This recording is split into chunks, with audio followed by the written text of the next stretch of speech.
Bonjour et bienvenue. On va parler aujourd'hui du remplacement de BMS sur une batterie de vélo. On m'a envoyé une batterie, une Urban 36 volts, 10S. On va donc, puisque le BMS visiblement est HS, rien ne sort de la batterie. On va donc voir ensemble comment procéder pour remplacer proprement un BMS. On verra la schématisation et la mise en place jusqu'à la finalisation, charge, décharge, test, etc. On se retrouve tout de suite et paf, c'est parti.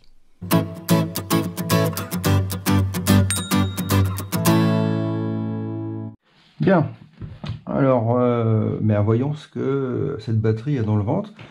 Visiblement, je pense que elle a déjà été ouverte. Parce que ici, le témoin de sécurité a été coupé, donc pour moi, elle a déjà été ouverte.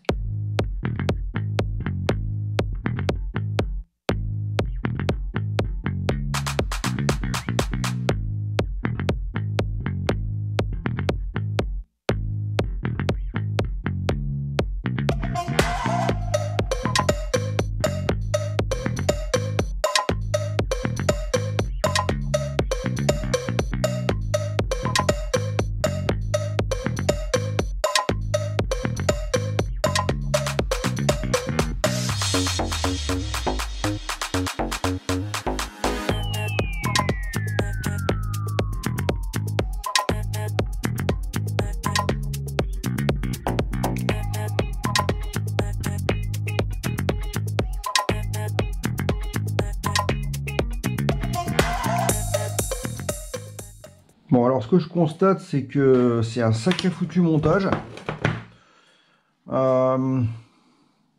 Jamais vu un montage comme ça, mais bon, il est assez particulier.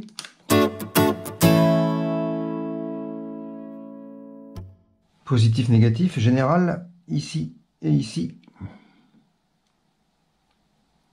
Et voilà, résultat, la batterie est à 38 volts, donc il y a une grosse suspicion venant du BMS ou d'un fil d'équilibrage qui serait dessoudé ou à vérifier. Bon, déjà on a une piste et que les cellules, visiblement, on n'aura pas forcément besoin d'y toucher. Ce sont des Samsung, je vais identifier leur capacité. Bien, alors j'ai réussi à déconnecter donc la fiche des fils d'équilibrage du BMS et on va du coup pouvoir tester chaque ligne. Donc j'ai connecté donc le positif au positif général. J'ai fait ici un petit machin pointu parce que c'est pas facile à comment. J'aimerais bien que vous puissiez voir en même temps. Je vais me mettre comme ça. Voilà, le voltmètre il est là. Normalement je devrais retrouver les tensions augmentant à chaque fil d'équilibrage évidemment si les fils d'équilibrage sont branchés. Donc le premier 3,8 V, c'est la tension d'une cellule, c'est bon. C'est la tension de deux cellules, c'est bon. Le troisième fil, il est à 11 volts 3, c'est bon. Le quatrième est à 15,1, c'est toujours bon. 18,9, c'est bien aussi. 22,6. 25,6. 34. Et normalement ici, au général, voilà, on a 38 volts. Donc, conclusion, première analyse, ce qu'on constate d'entrée de jeu, c'est que ce n'est pas un fil d'équilibrage qui est déconnecté et qui ferait chuter la tension totale de la batterie. Donc je suspecte que le BMS soit en panne. Le BMS sort 0,3 volts, donc autant dire qu'il sort rien. Mais il sort quand même quelque chose. Ça veut dire que visiblement le fusible n'est pas abîmé. Si le fusible était abîmé, il n'y aurait rien du tout. Donc je vais quand même le vérifier. C'est pas compliqué. Hein. J'ai donc débranché automatiquement la prise du général. J'ai mis mon voltmètre en buzzer. Voilà, on a bien un passage. Je vais aller chercher donc le positif, puisque le fusible est sur le positif. Et normalement, voilà. Donc le courant passe bien, cela veut dire que le fusible est bon et que donc ça vient pas de ça. On va continuer, donc on va du coup, je vais certainement du coup être obligé de commencer par mettre un BMS lambda, histoire de voir si la batterie remarche. Il va falloir en trouver un qui ait la même forme, extra plate, pour pouvoir remettre ça dans le boîtier. J'en ai un, mais je pense qu'il va être trop épais. Voilà, donc c'est à mon avis parti pour un remplacement de BMS.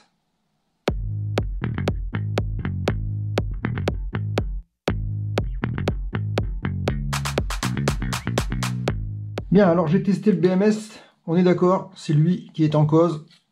Pour quelle raison? Je l'ignore. Forcément qu'il y a un composant à l'intérieur qui a dû se mettre en défaut et du coup, il ne délivre plus la totalité de la tension de cette batterie en sortie de batterie. Donc j'ai regardé quand même avec celui-ci, puisque j'ai celui-ci en stock. Au niveau de l'épaisseur, il y a vraiment quelques millimètres, vraiment pas grand-chose. Je pense que ça devrait passer. Donc je vais déjà essayer de l'installer. Je vais remettre tout ça correctement. Ces BMS là, ce sont des bons BMS, hein. La marque Deli, c'est vraiment des BMS qui fonctionnent très bien. Celui-ci, c'est un 10S, donc 36 volts, 20 ampères, charge à 10 ampères. Donc c'est un très bon BMS.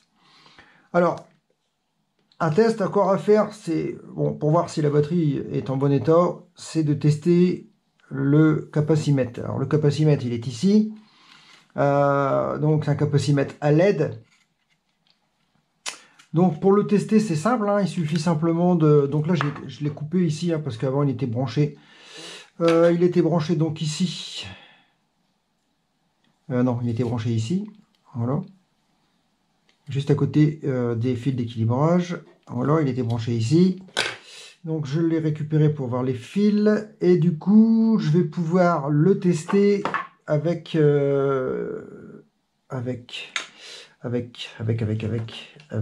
ça, avec des pinces crocodile. On va mettre donc une pince crocodile sur le positif. Donc on va mettre la rouge tout de suite. Ici. On met la rouge. Enfin bien attention que le câble... Comme ça on va pouvoir savoir à combien la batterie est encore chargée en réel. C'est-à-dire combien il lui reste d'autonomie. Parce qu'elle n'est pas vide cette batterie. Elle n'est pas vide du tout. Alors attention au court-circuit, quand on fait des choses comme ça, il faut faire très attention à ce qu'on fait. Ne pas faire toucher les fils quelque part. Ça ne serait pas terrible. Alors ici, le négatif, en BMS, on va l'enlever parce qu'il ne sert à rien. Le négatif général de la batterie, il est ici. Donc on va le brancher là.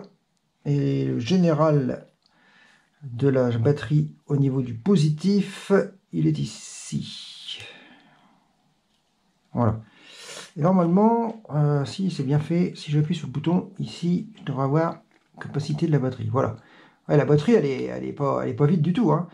Elle est à 3 barres sur 4. Parce que la barre là, c'est la barre des rouges, hein, quand elle est complètement vide. Donc, visiblement, cette batterie n'est pas du tout abîmée. Donc maintenant, le test suivant va consister à faire un test de charge avec le chargeur d'origine, mais sans le BMS. C'est-à-dire en direct, avec évidemment un contrôle de tension pour éviter tout débordement. Alors, pour faire ce test de charge sans BMS, alors attention, quand vous faites un test de charge sans BMS, c'est dangereux parce qu'il faut quand même penser que du coup le BMS n'est pas raccordé et que ça peut avoir une incidence. Si vous ne surveillez pas la tension de charge de la batterie, ça peut prendre feu parce que vous allez dépasser, quoique le chargeur forcément lui s'il développe une tension correspondant à la batterie, ça ne devrait pas dépasser bien loin. Mais bon, si vous mettez un chargeur plus puissant, ça peut avoir des conséquences très lourdes. Donc là je raccorde le port de charge qui est ici. Je le raccorde donc, parce qu'il est raccordé ici donc au positif, je le raccorde donc au négatif général de la batterie. On est donc du coup en direct. On ne passe pas par le BMS. On va donc ici connecter le port de charge de la batterie. Je crois que c'est celui-là, je ne me trompe pas, il est où? Il est là. Voilà, c'est ça. Donc c'est celui-là, c'est bien ça. Donc il suffit de connecter ça, si j'y arrive, avec ça. train de chercher dans quel sens c'était fait ça. Pas comme ça. Comme ça. Voilà, donc là on est connecté. Le chargeur il est connecté au secteur parce que le voyant est vert.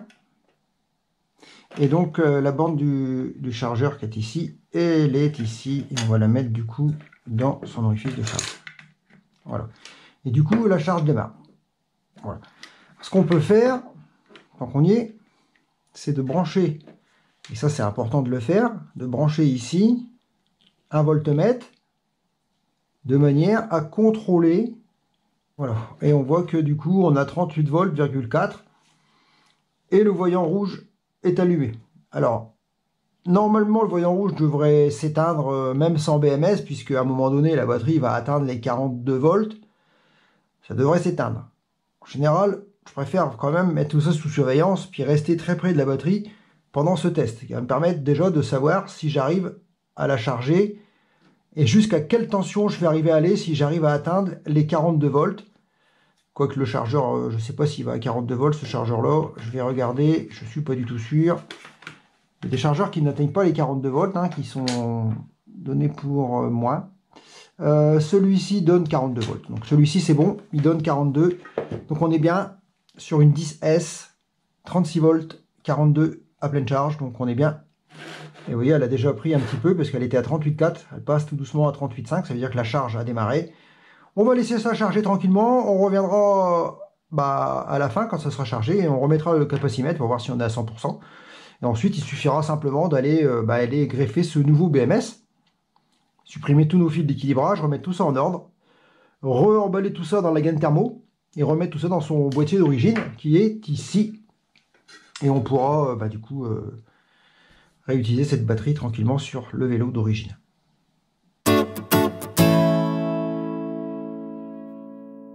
Bien, alors je vais laisser charger un petit moment, hein, pas vraiment très longtemps.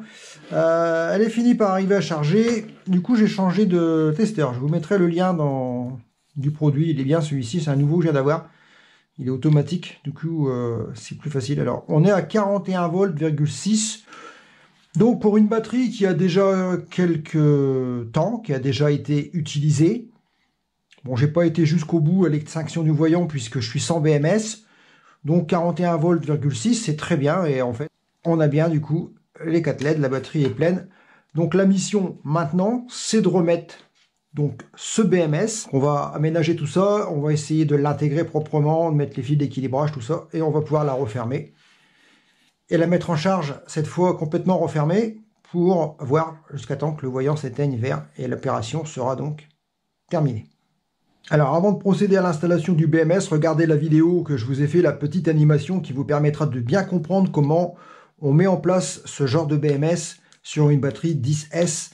Vous verrez exactement la procédure d'installation. Ça vous aidera pour vos futures constructions.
Bien, et ben voilà, mission accomplie. Donc vous avez vu dans l'animation de l'installation du BMS comment on fait. Donc dans la réalité, ça donne ça.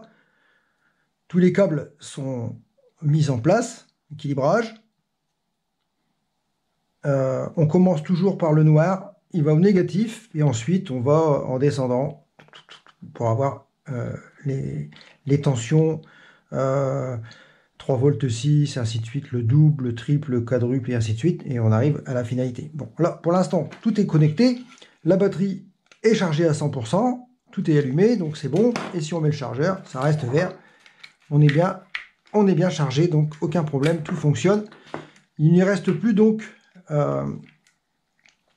plus qu'à la refermer.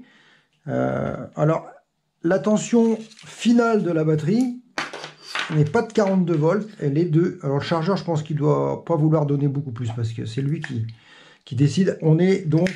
Hop là. On est à 41,1. Il manque 0,9 volts. Mais je ne suis pas inquiet, parce que je pense qu'à la prochaine charge, il ira plus loin, parce que j'avais fait une charge préliminaire sans BMS, et je pense que du coup, après avoir mis le BMS, elle est trop chargée. Il détecte directement trop de charge pour pouvoir lancer une nouvelle charge. Il faudrait vider un petit peu d'énergie pour pouvoir refaire une charge. En tout cas, tout fonctionne. Le vieux BMS, c'était celui-ci. Il était comme ça, on l'a changé, il était HS, ça peut vous arriver. Alors, paniquez pas si vous avez, vous aussi, une batterie de vélo qui ne s'allume plus. Il est fort probable que ce soit le BMS qui soit en cause. Alors quand c'est des vélos comme celui-ci qui ne sont pas protégés par le constructeur, comme Bosch, comme Shimano, c'est très simple de remplacer un BMS. Là on est reparti, il ne reste plus maintenant qu'à sécuriser tout, mettre les adhésifs de protection sur les soudures, scotcher un peu tous ces fils là, remettre l'enveloppe, refermer la boîte et l'opération sera complètement terminée. Alors le test ultime, c'est de faire un test de décharge. Comme je n'ai pas de vélo adapté à cette batterie et pas de moteur non plus en 36 volts, j'ai fait donc une série de 4 ampoules de voiture pour faire donc un pont pour arriver à 40 et quelques volts. On voit que dès qu'elle est en charge, la tension de la batterie de 41 volts 6 tombe en charge à 40 volts,2. Elle était à l'instant à quelques minutes à 40,3. Donc ça va descendre lentement, il va falloir être patient. Il faut que je la descende le plus possible pour faire un test de décharge et un test de charge entière avant de pouvoir la restituer à son propriétaire.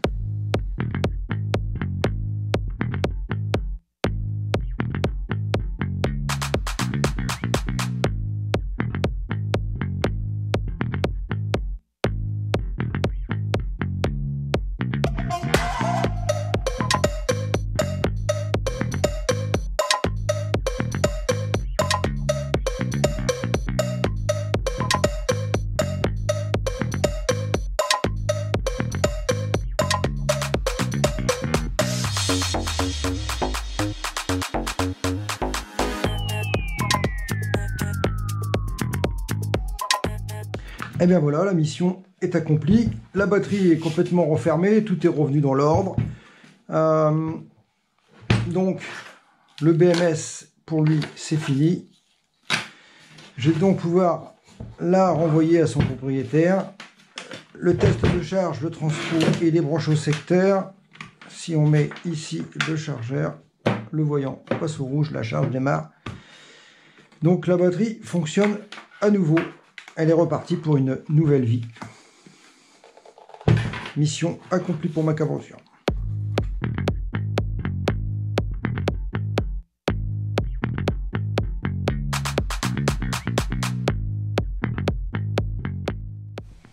Et bien voilà, vous avez vu, mission accomplie. La batterie fonctionne tout à fait normalement. J'ai remplacé le BMS. Celui-ci, il peut aller à la poubelle puisque c'est fini pour lui. Vous avez vu, c'est compliqué, mais pas vraiment. Il faut juste bien respecter l'ordre des fils d'équilibrage. Après, le reste, c'est bateau. C'est totalement bateau. Vous pouvez vraiment le faire. Maintenant, si vous ne vous sentez pas capable de le faire, vous pouvez me contacter en message privé sur Messenger. Je me ferai un plaisir de vous aider, le cas où. Mais il faut quand même être prudent. Le lithium, c'est dangereux. On ne joue pas avec une batterie au lithium. Il y a énormément de précautions à prendre lorsque vous travaillez sur une batterie au lithium. On en parlera certainement dans un sujet de vidéo, les précautions qui s'imposent lorsque l'on travaille justement sur ce genre de batterie. Pour l'instant, la vidéo se termine. J'espère qu'elle vous aura été utile, qu'elle vous a plu. Dans ce cas, vous pouvez mettre un like. Et ça, vous savez que ça me fait plaisir. On va se retrouver, comme d'habitude, très vite pour des nouvelles vidéos. Mais avant de partir, n'oublie pas de cliquer sur les miniatures en fin de vidéo pour rester avec moi et continuer l'aventure. Il y a plein de vidéos à voir. Donc, reste avec moi. On se retrouve très vite. Dopoba, Kenya.